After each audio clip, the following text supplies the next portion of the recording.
વિદ્યાર્થી મિત્રો, મારી યુટ્યુબ ચેનલમાં તમારું હાર્દિક સ્વાગત છે. સફરના હિસાબોમાં આપણે આગળ જોઈએ તો અત્યાર સુધી બધાએ જે પ્રાસ્તાવિક જે હતું ઇન્ટ્રોડક્શન સમજૂતી એ બધી સમજાવી દીધી છે વિડીયો નંબર 1માં. આ વિડીયો નંબર 2 છે. તો એની અંદર હવે આપણે દાખલાની શરૂઆત કરીએ તો સફર ખાતાના નમૂના પ્રમાણે આમ જોઈએ તો ખર્ચ બધા ઉધાર બાજુ આવશે અને આવક બાજુ જમા બાજુ બધી આવક આવશે. કઈ આવક સફરની હોઈ શકે, કયા ખર્ચા સફરના હોઈ શકે, એ બધું આપણે વિગતવાર જોઈ ગયા. તો આમાં આપણે ચોખ્ખું લખેલું છે કે આટલી આવક છે ને આટલા ખર્ચા છે. તો જે ખર્ચા છે એ ઉધાર બાજુ લખીએ, આવક છે એ જમા બાજુ લખીએ, ટોટલ મારીએ. જે બાજુનો સરવાળો વધુ થાય, ઉધાર બાજુનો સરવાળો વધુ થાય તો નફો થાય, અને જમા બાજુનો સરવાળો વધુ થાય તો ખોટ જાય. એવી રીતે આપણે જોઈએ કે કેવી રીતે થાય છે તે. બરાબર, જે બાજુ ખૂટે એ બાજુ નફો થાય.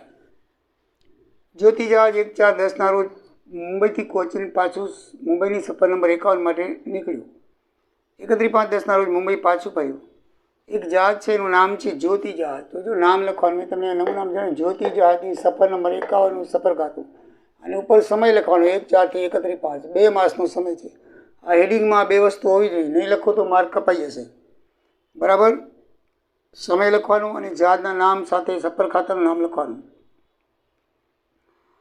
એમાં લખ્યું છે કે જતી સફરમાં 50,000 નૂર મળ્યું અને વળતી સફરમાં 35,000 નૂર મળ્યું. નૂર એટલે ભાડું. બરાબર છે, એ મળ્યું તો જતી સફરનું 50,000, વળતી સફરનું 35,000, ટોટલ 85,000 મળ્યું. તો મિત્રો એ જમા બાજુ આવશે, આપણી આવક છે. બાકીના ખર્ચા નીચે મુજબ થયા. તો પહેલો ખર્ચો હંમેશા બળતણનો લખાય, તો બળતણ ખર્ચા એટલે કોલસાનો વપરાશ 16,000 થયો. પછી બંદર પર જે ખર્ચા થયા 2,500 થયા. સ્ટોર્સને લગતા ખર્ચા 8400 થયા. પગાર થયો 24,000 થયો. પરચુરણ ખર્ચ 5800 રૂપિયા થયો.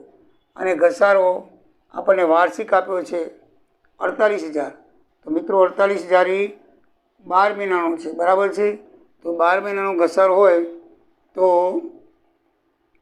એને આપણે 12 ભાગીએ તો 12 ચોખ્ખું 48. એક 4 મહિનાનો આવે, એક મહિનાનો કેટલો થાય? 4 મહિના. તો અહીંયા 2 માસની સફર છે એટલે 2 મહિનાનું લખવાનું હોય 8,000 રૂપિયા. 48,000 12 મહિનાનું છે તો 12 ભાગો 12 ચોખ્ખું 48, 4,000 એક મહિનાનો થયો. તો આપણે જેટલા સમયનું ટ્રીપ હોય ને એટલા સમયનું જ લખવાનું હોય. આમાં વાર્ષિક આપે છે તો 48,000 વાર્ષિક નહીં લખવાના. મહિનો કરી તો મહિનાને 4 થાય, 2 ગુણ્યા કરી તો 8,000 એનું થશે. એવી રીતે વીમાનું પ્રીમિયમ આપી 12,000. તો 12,000 છે એ 12 મહિનાનું આપેલું છે તો એક મહિનાનું 1,000 થાય, તો અહીંયા 2 મહિનાનું 2,000 લખવાનું. બરાબર, પછી નૂર પર 5% અને વળતી નૂર પર 4% એડ્રેસ કમિશન આપવાનું છે. વધારાનું ભાડા ઉપરાંત એને એડ્રેસ કમિશન કહેવાય. તો જતી વખતે 5%, તો 50,000 ગુણ્યા 5% એટલે 2,500. વળતી વખતે 35,000 ઉપર 4% એટલે 35,000 ગુણ્યા 4 એટલે 1,400 રૂપિયા. તો એ એડ્રેસ કમિશન આપવાનું છે, એ પણ ખર્ચો છે. તો મિત્રો, મેનેજરને કમિશન આપ્યા પહેલાં 5% કમિશન આપવાનું છે મેનેજરને. નફા ઉપર 5% કમિશન એટલે સાદું નફો. સાદું સૂત્ર છે, મેં તમને કીધું સાદું સૂત્ર છે. સાદું સૂત્ર છે મેનેજરને.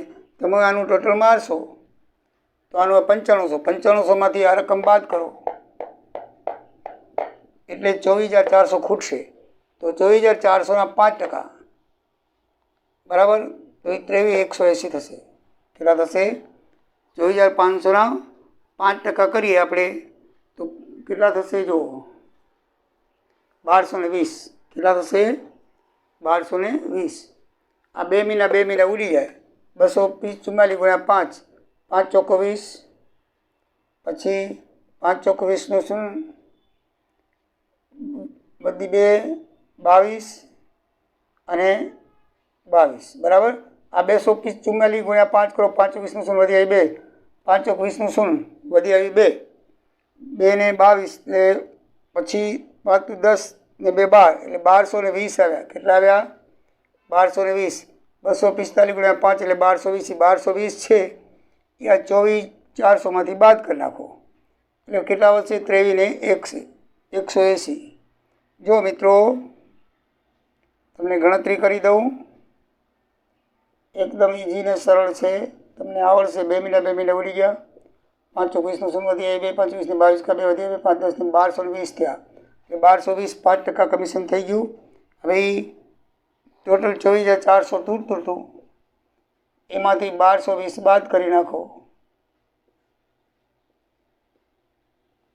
એટલે 23,180 ચોખ્ખો નફો કહેવાય.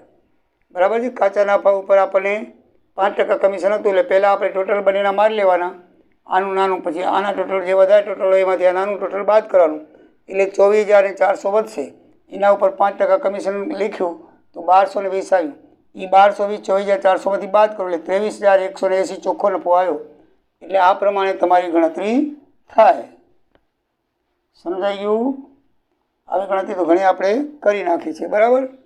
તો મિત્રો આ રીતે તમારો 23,180 સામાન્ય નફો કહેવાય એ સફરનો નફો તમારો જવાબ આવશે. એકદમ ઇઝી અને સરળ દાખલો છે મિત્રો. નેક્સ્ટમાં આપણે વધારે પદોવાળો દાખલો જોઈશું. અત્યારે સિમ્પલ દાખલો એટલા માટે લીધો કે શરૂઆતનો દાખલો સિમ્પલ હોય તો તમને એમ લાગે કે કંઈ વસ્તુ અઘરી નથી, અને ખરેખર અઘરી નથી. ખર્ચા આ બાજુ લખો ને આવક આ બાજુ લખો, ટોટલ બાદ કરો, બસ એકદમ ઇઝી ને સરળ સફરનું ખાતું છે.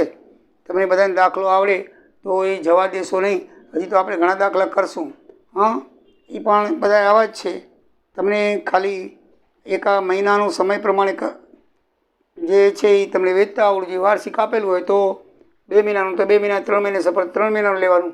કમિશન જે કીધું એ કમિશન, એવી થોડી ઘણી ગણતરી હશે એટલે તમને આવડી જશે. તો મિત્રો નેક્સ્ટ વિડીયોમાં આપણે ઘણા બધા બીજા 2 દાખલા જોઈશું. ત્યાં સુધી જય સિયારામ, જય દ્વારિકાધીશ.